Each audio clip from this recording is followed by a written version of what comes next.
Hello, this is Jimmy. Who's this? This is Michael Douglas.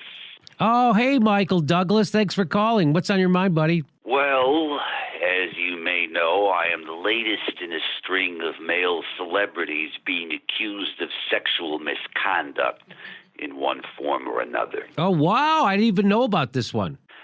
Right. And it's ironic because I co-starred with Demi Moore in the early 90s thriller Disclosure about female-on-male sexual harassment. And here I am being accused in real life of male-on-female sexual harassment. I'm not sure that counts as irony exactly. Well, it's connected somehow, Jimmy. Regardless, it's worth pointing out. Why are you calling exactly? Well, these accusations haven't been made publicly yet, but I am aware of their nature, and I am trying the alternate strategy of getting out in front of them. Oh, I see. I feel that if you can get out in front of these accusations and block the door, so to speak, then they can't leave.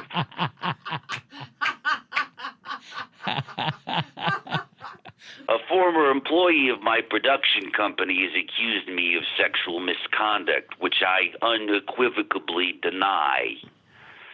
However, she has also accused me of using quote-unquote coarse language, and that charge I do admit to. Really? Well, of course. After all, I am Michael Douglas. I'm the guy who publicly claimed that I got cancer from eating. Okay. Yes, we get it. That phone call's in the Dore archives. Right. Yeah, what kind of language are we talking about? Inappropriate for the workplace language? Well, I suppose I'd have to admit yes. I'd probably be fired from the company if it weren't my own. But it wasn't harassing language directed at anybody, just coarse. Coarse? Yes. For example, if I saw an attractive woman in a commercial, I'd say, boy, I'd sure like to her or something to that effect. Yeah, I guess not appropriate for the workplace, but not the end of the world. And then I'd start screaming, who the fuck is that? I need to know now. And then I'd command my personal assistant, Barbara, to find out who she is. Okay. And then I'd say, I'm going to need to her right in her before sundown tonight, or I'm going to tear a hole in these slacks.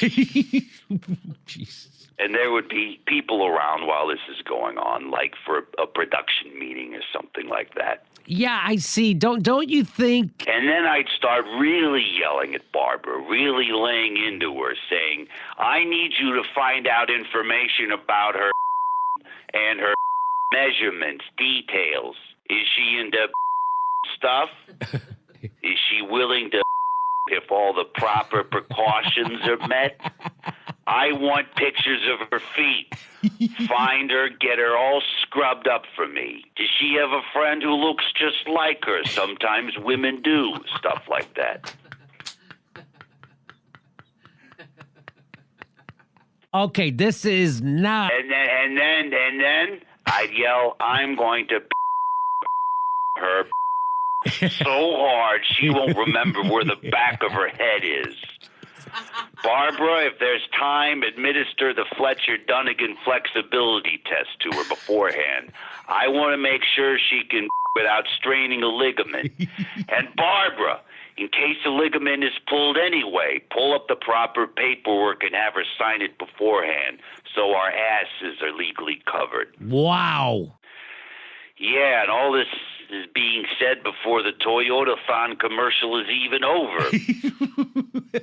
At this point, I'm naked and gathering up all the lotions and lubricants that I'll need. At that point, I'd be in a sexual frenzy to the point where all business interactions would have ceased and people would uncomfortably leave.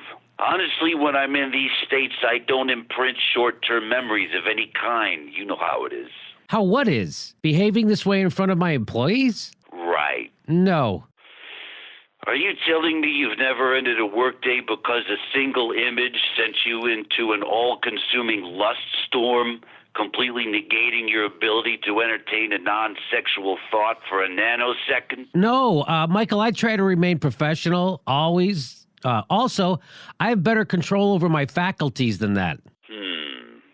Okay. So you're saying this isn't normal? Not at all. Right. Well, I've been in show business my whole life. I've never known what a normal office behavior looks like. Well, I'm glad I called you first, to be honest, before I hit the morning talk shows. You think I should clean this story up a bit? Yeah, absolutely. Can I tell the part about how I have special paperweights in my office that I bite down on if I catch a glimpse of... No, I wouldn't. Should I show Savannah Guthrie my for reference purposes? Absolutely not. Fuck off.